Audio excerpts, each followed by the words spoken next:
Bonsoir à tous et bienvenue sur D8 pour un nouveau voyage au bout de la nuit, une nouvelle soirée littéraire. Alors ce soir, je suis ravie de continuer la lecture de Quand on a le bonheur d'aimer, tout le reste est vil sur la terre. Donc des lettres d'amour, des échanges entre donc Pierre-Augustin Caron de Beaumarchais et Amélie Ouré de la Morinet, donc qui était la maîtresse de Beaumarchais durant 10 ans. Donc c'était sa dernière maîtresse avec qui il vécut une passion torride. Il nous le décrira donc dans ses lettres, ainsi qu'elle-même, à travers des lettres d'amour, donc parfois érotiques, de passion. Et c'est totalement enivrant et je suis complètement à fond dans ces lettres. Donc je suis très très très pressée de continuer la lecture et je suis ravie de vous lire tout ça puisque je suis un petit peu désolée de voir que le romantisme se perd et qu'on ne sait plus, on ne sait plus se parler, exprimer ses sentiments. Donc par des vieux textos tout pourris, on avoue quand même, qui ne servent à rien et qui ne veulent rien dire. Voilà, donc j'espère que ça va vous inspirer. Allons-y. Hashtag VBN, hein, n'oubliez pas.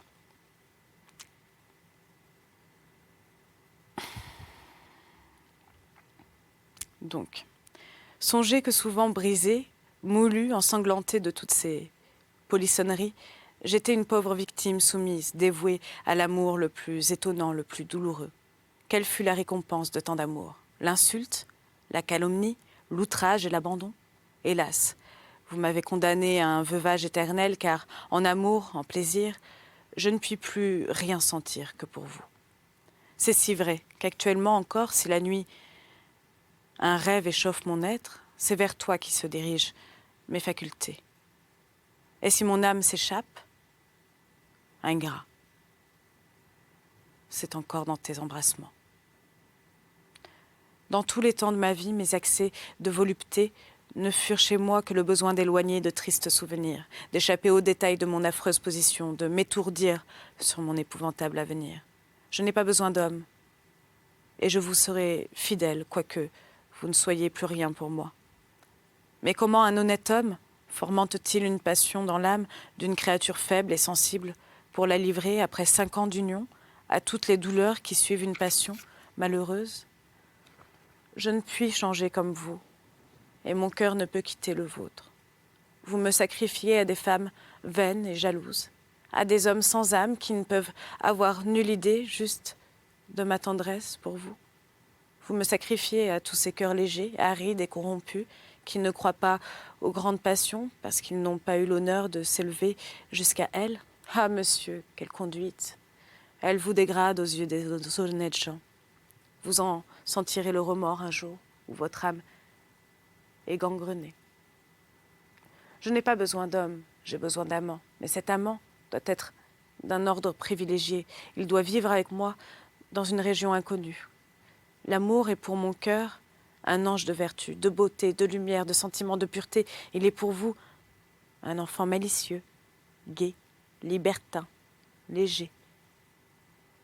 Corrigez votre enfant et laissez-moi vivre digne de l'ange que j'adore. Je vous croyais un dieu, vous n'étiez qu'un amant ordinaire. Vous deviez être inconstant puisque vous étiez corrompu. Vous voulez de la raison, eh bien, en voilà. Et vous en aurez plus que vous n'en pouvez porter peut-être. Si vous me revoyez jamais, vous ne trouverez en moi qu'une femme raisonnable et sensible.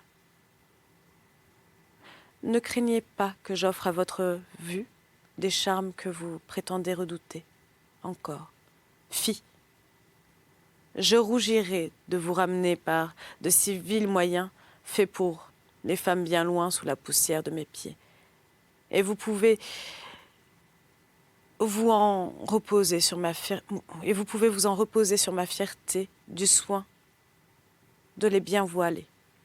Il faut que vous soyez bien cruellement amoureux de moi et que vous soyez bien incapable d'une vraie tendresse pour pouvoir vivre sans me voir. Vous me bavez en ne me voyant pas. Si c'est flatteur pour ma beauté passée, c'est trop douloureux pour mon cœur. Et comme je suis plus sensible que vaine, j'aimerais bien mieux que vous fussiez moins épris de mes tristes appas et que vous m'aimassiez davantage. Mon amie, elle, 3 petits points, a bien su s'élever à une tendresse digne de moi, a bien pu revenir à une affection vertueuse, car il en est pourtant, quoi qu'en dise le poète soi-disant philosophe. Et depuis que je suis revenue des îles, elle n'a pas même songé qu'il eût des droits sur moi. Une sainte amitié nous unit et nous unira toujours. Nous nous estimons trop pour changer. Ne pouvez-vous imiter ce noble exemple et devenir un ami généreux et sensible? Est-ce vos sens ou votre vanité qui ne peuvent supporter la vue d'une créature autrefois belle et désirable sans la souiller de libertinage? Ce n'est pas de n'être plus votre maîtresse qui me désole, c'est de n'être plus votre amie. Expliquez-vous, au moins sur ce refus obstiné que vous faites de me voir. Jamais vous ne possédâtes une âme comme la mienne. On n'y croit plus à ces âmes-là. Il en est si peu. La nature en produit encore quelques-unes dans ces moments d'enthousiasme pour en conserver l'espèce. Les rencontrer est l'affaire du temps, d'une recherche exacte. Et pour les sentir, quand par hasard on les trouve, il faut avoir l'honneur d'avoir quelque rapport avec elles. Vous voulez de la raison? En voilà. Ayez la force de digérer son langage. Je le parle volontiers, moi, et je vous réponds même de ne plus sortir de ce mode décent sentimental, qui est le seul qui convienne à tout mon être. Et raison, sentiment, je ne sors plus de là. Le reste n'est presque toujours qu'un dérèglement de tête. Ne pensez pas non plus que je veuille vous revoir pour vous inspirer des désirs, que je voudrais allumer et repousser par le jeu d'une coquetterie barbare. Non, je vous déclare que je ne veux de vous qu'une pure amitié. Vous m'avez rendu l'amour odieux, le plaisir dégoûtant, la volupté hideuse, et je renonce pour toujours à ce sexe impérieux, libertin, qui, tout en profitant de l'effet de nos bontés, calomnie sans cesse la cause, qui prend éternellement la débauche pour l'amour, et paye le sentiment le plus noble de la plus basse ingratitude. Quoi qu'on puisse dire, j'ai fait mon devoir avec vous, plus que mon devoir. Faites le vôtre envers moi, d'homme honnête, raisonnable et sensible. Assurez-moi l'indépendante fortune qui peut seule honorer l'existence sociale, acquitter une dette qui doit être sacrée pour votre probité. Vous m'avez diminué mon revenu depuis que nous sommes séparés. Cela n'est ni noble ni généreux. Mais donnez-moi 2000 écus pour arranger mes affaires. Assurez-moi ce que vous me donnez, et je vous bénis à jamais. Mon tapis de pied est en gage avec mon argenterie, mes bagues, le tout pour 500 livres. Donnez-moi, pour mes étrennes, de quoi retirer et payer 2000 écus. Arrangez tout et m'assurer à jamais la paix et l'honneur. Ayez pitié de moi. Je vais me réunir à mon mari. Respectez la position que je vais avoir, que ma maison ne soit pas souillée par des craintes, des détails d'une espèce si humiliante. L'œil de l'hymen est pur, qu'il n'aperçoive rien qui puisse altérer sa dignité. La paix, l'honneur, c'est tout ce que je veux désormais. J'ai de l'ordre, de l'économie, des mœurs. Enfin, en vain, vous me calomniez sur tous ces points. Mes amis ES, les gens qui voient bien, me rendront toujours justice. Faites ce que vous devez. Remplissez envers votre ami l'œuvre de la probité, de l'humanité. Donnez-moi la stabilité de mon sort. Ah, quand j'aurai l'espoir de pouvoir vivre dignement près de mon époux, de soutenir par moi les jours de ma malheureuse mère avec la sécurité du présent et de l'avenir, vous verrez quelle âme le ciel m'avait donnée et quel exemple terrible je suis des misères humaines. Quand je serai débarrassée de ce poids qui m'oppresse, de la crainte de mourir de faim et de ne pas payer mes dettes, crainte dont vous devez être bourrelé vous-même, si vous avez quelque notion de l'honneur véritable et que nous n'aurions ni l'un ni l'autre, si vous m'aviez jamais aimé réellement, en me laissant une existence éventuelle, vous m'avez fait suspecter votre amitié, vos principes, et c'est ainsi que les liens se relâchent. Des devoirs bien remplis de part et d'autre, les serre tous les jours davantage. L'estime est la base de toutes les unions. Et il n'y a point d'union sans vertu. On ne peut sortir de là. Vous voulez de la raison, en voilà. Ah, que je suis bien aise que vous m'ayez donné la liberté d'en parler autant que j'en sentais le besoin. Hélas, notre rupture ne vient que parce que j'ai parlé raison. Et que cette raison, toujours à contresens, selon vous, m'a valu 4 pages d'injures. Il ne fallait que le soin de votre propre gloire pour me ménager davantage, et votre conduite vis-à-vis d'une femme honnête et sensible, qui vous idolâtrait de bonne foi, vous faites bien plus de tort qu'à elle. J'ai pensé mourir de la douleur de vous perdre.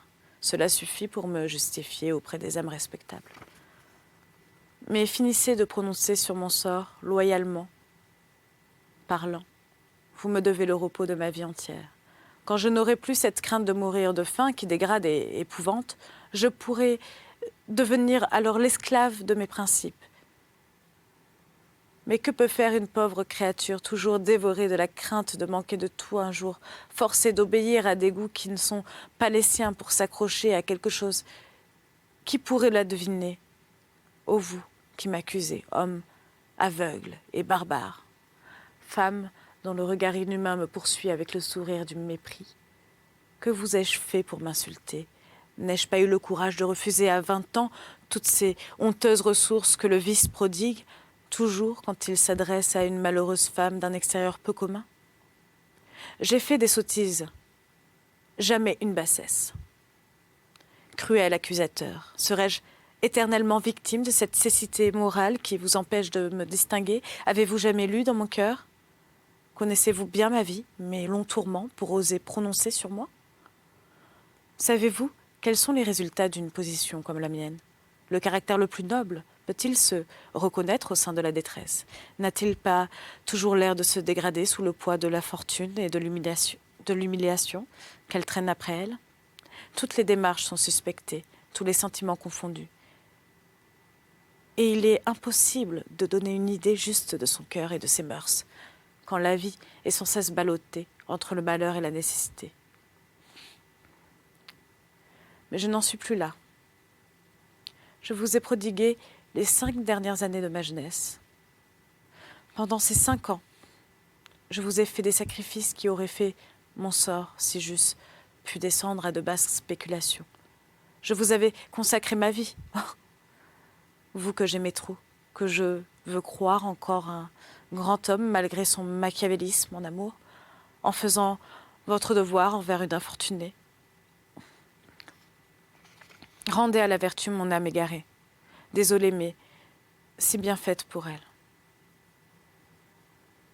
Relevez votre existence à vos yeux, aux yeux des honnêtes gens, en consolidant une bonne œuvre. Ah, si vous eussiez accompli plus tôt votre devoir sur cet objet sacré pour un honnête homme, alors honoré par votre famille, qui ne m'aurait pas regardé comme une maîtresse onéreuse, vous respectant en raison de la noblesse de vos procédés. Vous n'auriez pas eu à vous plaindre de la moindre légèreté de ma part. Votre délicatesse eût été en paix sur mon affection pour vous. J'aurais pu croire à la réalité de la vôtre pour moi. Et je vous aurais soigné toute ma vie au sein des vôtres. Enfin, si vous aviez été capable d'aimer ce qu'on appelle aimer, mon mot dont l'acceptation ne vous est pas connue. Notre union n'avait de terme que celui de nos jours. Mais Beaumarchais n'a jamais fait de l'amour qu'un goût, un attrait momentané, une jouissance physique. Et il ne connaît de cette passion divine, quand elle est bien sentie, que ce qui la déshonore. C'est vous qui nous avez perdus par le peu d'importance que vous mettiez à nos liens. C'est vous qui les avez souillés. Si j'avais eu 10 000 livres de rente quand je vous ai connu, vous auriez payé ma tendresse par des soins, des égards. Vous avez cru, parce que j'étais pauvre, que des bienfaits suffisaient. Et moi qui porte un caractère tout aussi altier que le vôtre, avec une âme plus réellement fière, surtout plus délicate et plus sensible, je voulais les soins, les égards, les bienfaits et les pures adorations à la fois. Peut-être même me deviez-vous d'autant plus d'égards que j'avais le malheur d'être votre obligé. On ne paye pas une femme comme moi avec des millions, mais avec des soins constants, une idolâtrie soutenue. Ce mot bienfait d'ailleurs, bienfait, de vous à moi beau marché, sonne mal. Vous oubliâtes ce dont je vous ai comblé, et je ne vous dois rien. Vous dites aujourd'hui avec une pitié très insultante que je suis malheureuse. Par malheureuse, vous entendez pauvre. Car les spéculateurs, les gens à argent, ne connaissent ce genre de malheur. Je n'ai pas voulu m'abaisser à être riche, entendez-vous? En faisant tous les métiers pour vivre, je le serais devenu, tout comme une autre. Je n'ai pas voulu descendre mon caractère d'un seul cran, et je ne puis être heureuse ni malheureuse que par mon cœur. J'ai perdu mon ami, c'est par là seulement que je suis infortunée. Et vous avez raison, si c'est ainsi que vous l'entendez. Au reste, si je l'étais autrement, ce serait la honte ineffaçable de votre vie. Hélas, c'est mon infortune qui nous sépare. Tous mes prétendus torts viennent de là, parce que ma misère épluchée par les jaloux, surtout par les jalouses, a toujours été le point qui leur servait à faire des plaisanteries sur ma tendresse si réelle pour vous.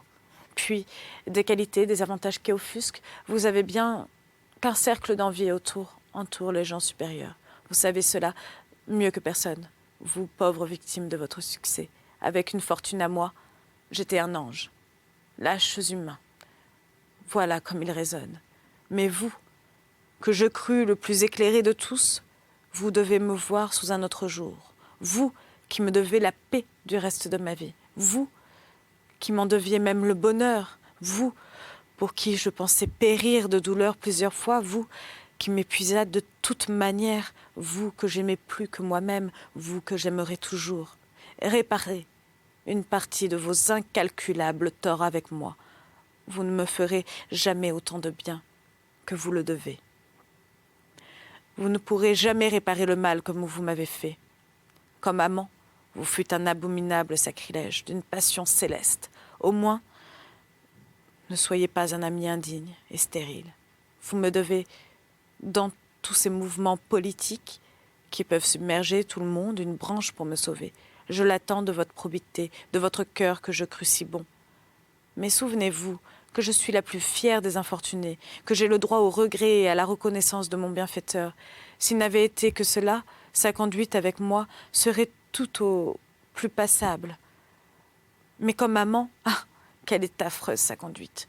Je ne suis que l'écho des cœurs honnêtes en répétant qu'elle est affreuse. Enfin, je mériterai les injures que vomit sur moi votre lettre, votre belle lettre de 4 pages du 16 mai 1792, si je consentais à vivre pour vous sans recevoir de votre part les égards qui adoucissent, ennoblissent le bienfait.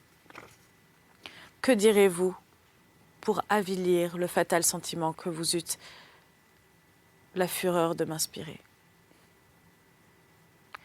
Que je ne voulais de vous que mon bien-être? Je répondrai, souvenez-vous de tout ce que j'ai fait pour vous, prouver ma folle passion. Et je puis vous dire, comme ce grenadier français à qui on offrait une somme considérable pour avoir gardé un poste périlleux, mon général, on ne va pas là pour l'argent. Je vais me réunir à mon mari. Et je porterai à ce renouvellement de mariage l'austérité de principe que j'aurais eue à 20 ans, si l'on m'eût permis de choisir le compagnon de ma vie. Soyez sûrs que pour une femme qui porte un cœur honnête et sensible, il n'y a que 2 manières nobles d'exister. L'énergie de l'amour dans tout son abandon, dans toute sa plénitude, dans toute son exclusion surtout, ou l'héroïsme de la vertu. Voilà, c'est ainsi que je dois malheureusement terminer donc ma lecture de ces fabuleuses lettres très passionnantes et passionnées. Je vais continuer cette lecture chez moi, bien entendu. J'espère que vous aussi. Je vous dis à très bientôt. Je vous souhaite une excellente nuit, de très très beaux rêves d'amour et de passion. Ou bien entendu, bon courage pour le travail pour certains. À tout bientôt.